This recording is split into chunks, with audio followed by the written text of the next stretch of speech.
गुरुमुखो, आज का सत्संग बहुत ही महत्वपूर्ण है। गुरुमुखो, सभी गुरुमुख ध्यान पूर्वक सुने। गुरुमुखो, यह मनुष्य जीवन बहुत ही अनमोल है। बहुत कष्टों के बाद इस जन्म की प्राप्ति होती है और इस जन्म के मिलने का उद्देश्य प्रभु की भक्ति करना होता है। यह जन्म प्रभु की भक्ति के लिए मिला है। इसमें अपने आप को उच्च कोटि का बनाना होता है। पर गुरुमुखो, ऐसा नहीं है। मनुष्य इस जन्म को लेने के बाद सांसारिक माया के जाल में फंसता चला जाता है। वह भूल जाता है कि इस जन्म का उद्देश्य क्या है, हमें क्या करना था, क्या कर रहे हैं। अपने समय को अपनी मौज बस व्यतीत करता रहता है और जब समय निकल जाता है तो फिर सिर धुनता है। क्योंकि गुरुमुखो, ये तो सत्य है, जो आया है वो जाएगा। और जिसने इस समय में रहते हुए प्रभु के नाम का जाप कर लिया, जिसने इस जीवन के उद्देश्य को समझ लिया, उसका जीवन सफल हो जाता है। गुरुमुखो, हमारे जीवन का प्रत्येक दिन एक प्रिय अतिथि के समान है, जो नियति की ओर से सौभाग्य और संपदा समृद्धि के नवनूतन उपहार हमें भेंट करने के लिए अपने साथ लेकर आता है। यदि सामान्य अतिथि का यथोचित आदर सत्कार न किया जाए, अर्थात अपने घर में इसे सम्मान न दिया जाए, तो वह निराश होकर लौट जाता है, पुनः लौट कर नहीं आता तथा प्राणी संपदा समृद्धि के उपहार से वंचित रह जाता है। इसलिए इस दुर्भाग्य अवसर का उचित मूल्यांकन करना अति आवश्यक है। जिसने इस समय को नहीं समझा, वह भारी दुर्भाग्यपूर्ण मनुष्य है। जो समय की कदर नहीं करते, वे बाद में पछताते हैं। जो कार्य आज करने का है, उसे कल पर कदापि न छोड़ो। उसे अब और इसी क्षण पूर्ण कर लिया जाए, इसी में बुद्धिमानी और चतुराई है। गुरुमुखो, यह कथा सबने पढ़ी और सुनी होगी कि जब लंका का रावण मृत्युशैया पर पड़ा करवटें ले रहा था, तब भगवान श्री रामचंद्र जी ने अपने लक्ष्मण को बुलाकर कहा, लक्ष्मण, रावण प्रकांड पंडित और विद्वानी है। उसके अंतिम क्षणों में उसके निकट जाओ तथा उससे कोई मूल्यवान शिक्षा ग्रहण करो। आज्ञा मानकर लक्ष्मण जी चले गए। रावण जीवन के अंतिम श्वास गिन रहा था। उसके आंखें बंद थीं। मृत्यु जनित पीड़ा के कारण उसका चित्त बाह्य जगत से हटकर अंतर्हित हो रहा था। जीवन और मृत्यु के बीच में निर्णायक संघर्ष चल रहा था। लक्ष्मण जी वहां गए और रावण के सिर की ओर जाकर खड़े हो गए। उन्होंने अत्यंत आदर भाव के साथ नाम लेकर 2-3 बार पुकारा। रावण को कुछ चेत न हुआ। तब लक्ष्मण जी वहां से लौट आए और श्री रामचंद्र जी के चरणों में सवृतांत विनय किया। श्री रामचंद्र जी ने कहा, हे लक्ष्मण, तुमने किस प्रकार से विनय की? लक्ष्मण जी ने उत्तर दिया, मैंने रावण के सिर की ओर खड़े होकर सतुपदेश के लिए याचना की। तब श्री रामचंद्र जी ने कहा कि हे लक्ष्मण, रावण नीति निधान है। वह बहुत ज्ञानी है, जिसे शिक्षा ग्रहण करने की आवश्यकता नहीं होती। वह सदा चरणों में जाकर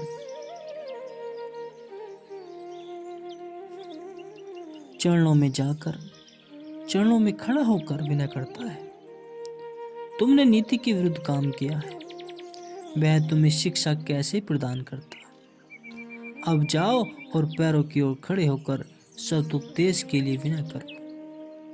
तब लक्ष्मण जी उसके पैरों की तरफ आ खड़े हुए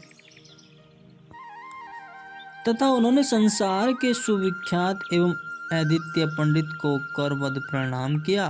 तो रावण ने करहाती और कंपित आवाज में प्रश्न किया, कहो जितेंद्रिय, क्यों कर आगमन हुआ, कैसे आना हुआ? लक्ष्मण जी ने पुनः हाथ जोड़कर रावण के आगे शीश नवाया और कहा, महाराज, आप बड़े गुणी और ज्ञानी एवं विद्वान हैं, कृपया मेरे लिए कुछ सतुपदेश फरमाइए। रावण के तन के अंग प्रसंग में जोर जोर में मृत्यु समय की पीड़ा बढ़ी जा रही थी। मारे पीड़ा के उसने कर्रा कर दीर्घ श्वास लिया, लंबा सांस लिया तथा रुक रुक कर धीरे से बोला, वीर लक्ष्मण, तुम ऐसे समय आए हो, मेरे प्राण लबों पर अटके हैं। इस समय मुझ में बोलने की सामर्थ्य नहीं, तथापि तुम चलकर आए हो, इसलिए तुम्हें एक मूल्यवान तथ्य बताता हूं। यदि इसे स्मरण रखोगे तो अत्यंत लाभप्रद होगा। वह तथ्य की बात यह है कि आज के कार्य को कल पर कदापि न छोड़ना, अन्यथा बाद में पश्चाताप करना पड़ेगा। रावण को बोलने में अत्यंत कठिनाई हो रही थी, फिर भी उसने साहस बटोर कर मध्यम स्वर से कहा, मुझे ही देख लो कि शारीरिक बल और एवं पराक्रम के साथ साथ विद्या और कला की उत्तम शक्ति भी मुझे प्राप्त है। अपने जीवन काल में मैंने अनेक महत्वपूर्ण कार्य किए, परंतु 2 कार्य ऐसे भी थे जिन्हें मैं सदैव कल के लिए टालता रहा, और परिणाम यह है कि आज उन कार्यों को पूर्ण न कर सकने का मन में खेद है, और इस खेद को मैं संसार से विदाई के समय लेकर जा रहा हूं। 2 महत्वपूर्ण कार्य करने की मेरी अभिलाषा थी। एक तो यह कि संसार के सार जल को मधुर एवं स्वादिष्ट जल में बदल दूं, तथा दूसरा संकल्प मेरा यह था कि पृथ्वी से लेकर स्वर्ग तक सीढ़ी लगवा दूं। ये दोनों कार्य मैं जनहित के लिए करना चाहता था। यद्यपि यह दोनों कार्य मेरी सामर्थ्य से बाहर नहीं थे, इन्हें मैं कर सकता था, तथापि मेरा दुर्भाग्य है कि मैं सदैव इन्हें कल को करने के लिए टालता रहा। तो परिणाम मेरी यह है, दोनों महत्वपूर्ण आकांक्षाएं आज तक पूरी नहीं हो सकी। आज मुझे घोर पश्चाताप हो रहा है। किन कार्यों के संपादन में मैं टाल मटोल क्यों करता रहा? तुम चाहो तो मेरे इस पश्चाताप से शिक्षा ग्रहण कर सकते हो। बस मेरा यही उपदेश याद रखो कि जिस कार्य को करने का संकल्प करो, उसे अविलंब न कर डालो। उसमें विलंब मत करो, उसे कल पर कदापि न छोड़ो। अत्यंत कठिनाई से रावण इतने ही शब्द कह पाया था कि उसके जीवन का टिमटिमाता दीपक सदा के लिए बुझ गया। उसके प्राण पखेरु उड़ गए। एक झटके के साथ उसका सिर एक तरफ हो चुका और भूमि से जा लगा। लक्ष्मण जी ने उसे अंतिम बार नमस्कार किया तथा उसके दिए हुए सतुपदेशों पर विचार करते हुए अपने शिविर में लौट आए। तो गुरुमुखो, कहने का तात्पर्य यह है कि जीवन का समय अत्यंत मूल्यवान है। संसार के किसी भी बहुमूल्य पदार्थ को समय की तुलना में नहीं रखना चाहिए, उसे कल पर नहीं टालना चाहिए। मनुष्य सोचता है कि अभी जीवन का पर्याप्त समय पड़ा है, बहुत समय पड़ा है, भजन सुमरन फिर कभी कर लूंगा। इस प्रकार वह भजन के नितांत आवश्यक एवं महत्वपूर्ण कार्य को कल पर टालता रहता है। परंतु जीवन के क्षण तो रुकते नहीं, समय कभी रुकता नहीं है, वो तो चलता रहता है। समय की अबाध गति को किसने रोका है? वह क्षण क्षण हाथों से निकलता जा रहा है। यह मत समझिए कि आयु बढ़ रही है, वरन यह तो प्रतिक्षण कम होती जा रही है।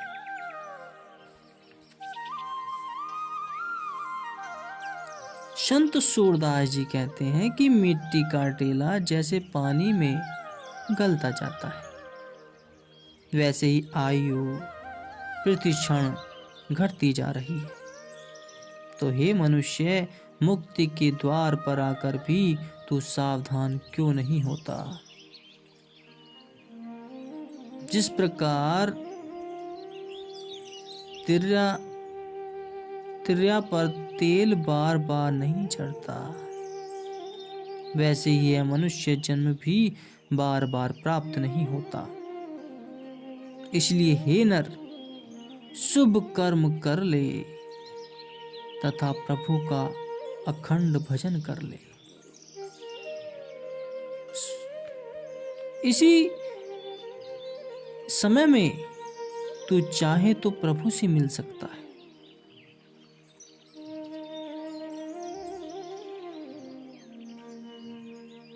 प्रभु चरणों से दूर भी हो सकता है।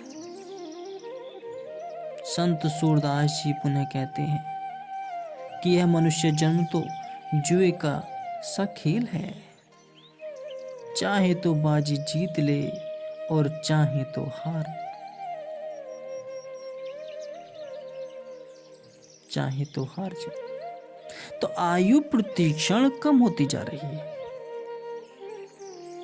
यदि मनुष्य इस समय भजन सुमरन नहीं करेगा तो क्या अंत काल में पश्चाताप न करना पड़ेगा?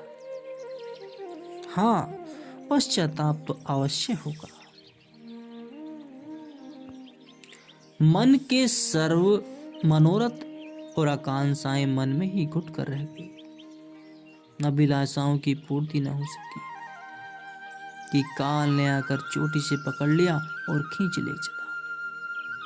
न तो मनुष्य मालिक का भजन ही कर सका तथा न ही तीर्थ सेवन की आकांक्षाएं पूर्ण कर सका।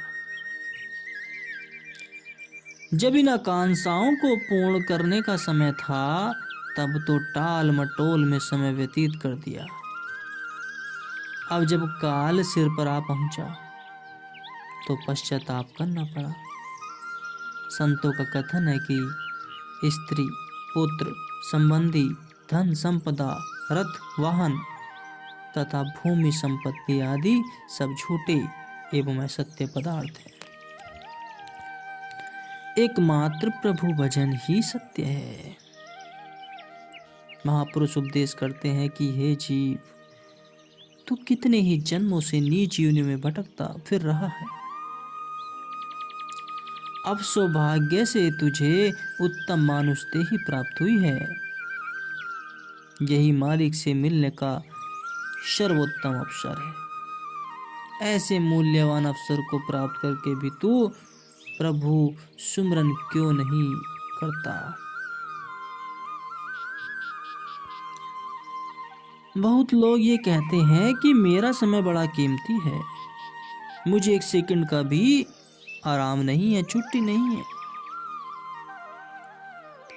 परंतु उससे पूछा जाए कि तेरा समय किस कार्य के निमित्त खर्च हो रहा है, किस कार्य में खर्च हो रहा है? आत्मा के लिए या शरीर के लिए? यदि संपूर्ण दिनचर्या शरीर के निमित्त अथवा कुटुंब परिवार मोह ममता महल माड़ी बनाने धन बटोरने आदि में चल रही है तो क्या लाभ? ये शरीर तो यहीं रह जाना है। इस शरीर का ध्यान करके तुझे क्या मिलेगा? कभी आत्मा का ध्यान नहीं करके देखा कि ये आत्मा इस परमात्मा की देन है, इसमें परमात्मा विराजमान है।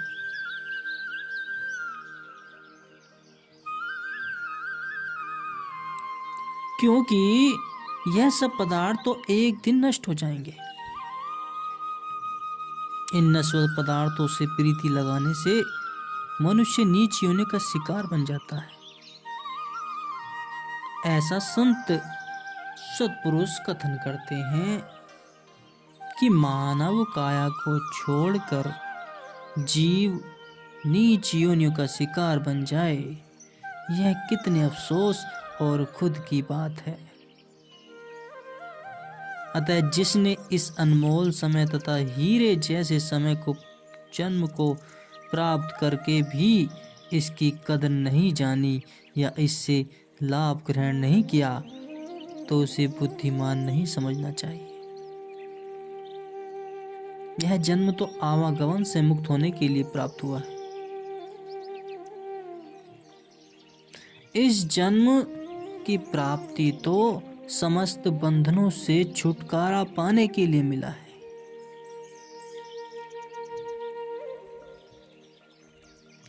यह जन्म तो समस्त योनियों से छुटकारा पाने के लिए मिला है। पर अफसोस, मनुष्य अपने सांसारिक कार्यों में जुटा हुआ है। धन दौलत मान ऐश्वर्य इज्जत सब इसके बारे में लगे हुए। क्या ये सब साथ जाएगा? नहीं। पता सबको है कि ये सब साथ नहीं जाएगा, फिर भी दिन रात आराम ना करते हुए इसमें लगे हुए।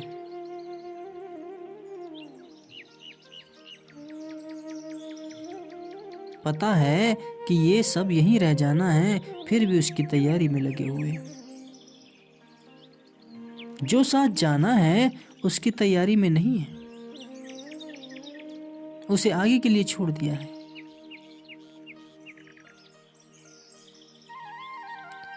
जब उम्र है, यौवन है, जवानी है, उसमें ये कार्य नहीं किया।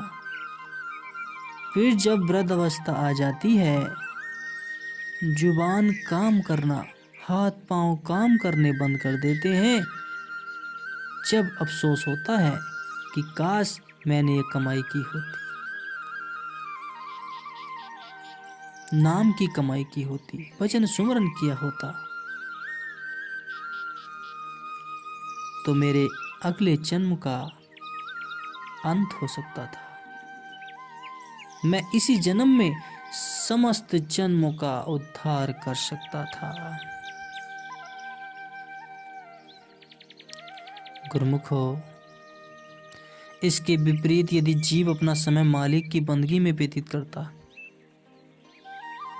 तो वह चित्त को शांत करने वाली त्रिगाद योनियों के संबंध से मुक्त कराने वाली भक्ति प्राप्त कर लेता। इसी समय अथवा मनुष्य जन्म में जीव जिस पदवी की इच्छा करे प्राप्त कर सकता है। चाहे तो नरकों के लिए मार्ग बना ले और चाहे तो मुक्त हो जाए। परंतु इस जीवन में भी विशेषतः मध्यकाल में अपनी आत्मा को सकल संबंधों से मुक्त करा सकता है। मध्यकाल का भाव पूर्ण युवावस्था से है। यौवन ही तो सांसारिक कार्यों तथा प्रभु दर्शन में प्रबल सहायक हो सकता है। इसी अवस्था में काया स्वस्थ, इंद्रियां सबल और बुद्धि तीक्ष्ण होती है। युवावस्था में जो उपलब्धि हो सकती है वह बुढ़ापे में कदाचित नहीं हो सकती। अर्थात यौवन काल में ही भजन भक्ति में लग जाना चाहिए, क्योंकि बुढ़ापे से फिर जवानी कभी लौट कर नहीं आती। यौवन के उपरांत जरा अवस्था आ जाती है। वृद्ध होने पर भी वही काया जिसने अपने ऊपर कितनी ही ऋतुओं के उतार चढ़ाव सहन किए, अब बुढ़ापे में अंग अंग के अवस्त्र हो जाने पर उसको वही मधुर संसार निस्तेज सा प्रतीत होने लगता है। इच्छाएं उठती हैं, आशाएं मचलती हैं और कामनाएं उमड़ती हैं, परंतु देह निर्बल हो जाने से जीव मन मसोस कर रह जाता है। इधर मृत्यु की छाया ऊपर से झांकने लगती है। मृत्यु की विभीषिका में आया हुआ वह मनुष्य अब सब कुछ भूल जाता है। उसके चित्त में एक ही कांटा चुभता रहता है कि न जाने मेरा अंत कैसे होगा। यह सारा विस्तृत प्रपंच भी मेरे साथ क्यों नहीं जाएगा। यह कुटुंब, परिवार, महल, माड़ियां, नौकर, चाकर, घोड़े, गाड़ियां, इनकी क्या दशा हो जाएगी। मेरी संतान भी अभी पूर्ण युवा नहीं हुई। ओ, यह सब कुछ निराशा के अंधकार में मेरे चले जाने पर डूब जाएंगे। तो हे भगवान, मुझे अभी इस धरती तल में से मत उठाओ, कुछ और भी इन बच्चों की सेवा करके आनंद ले लूं। परंतु नहीं, प्राकृतिक का नियम अटल है गुरुमुख। जीव यह नहीं सोचता कि मैंने अपनी पूर्ण आयु किन धंधों में गवा दी। विश्वपति का ध्यान भी नहीं किया, भगवान का नाम नहीं लिया, कभी भजन सुमरन नहीं किया। उसका भजन आराधन मुझे कभी भाया ही नहीं, कभी इच्छा ही नहीं हुई। दूध बिलोने के बदले संसार रूपी पानी ही बिलोता रहा। परम शांति, शाश्वत आनंद मिले तो क्यों कैसे मिले। जल के मंथन से माखन कब किसने निकाला है। आजीवन मनुष्य किस तरफ ध्यान देगा।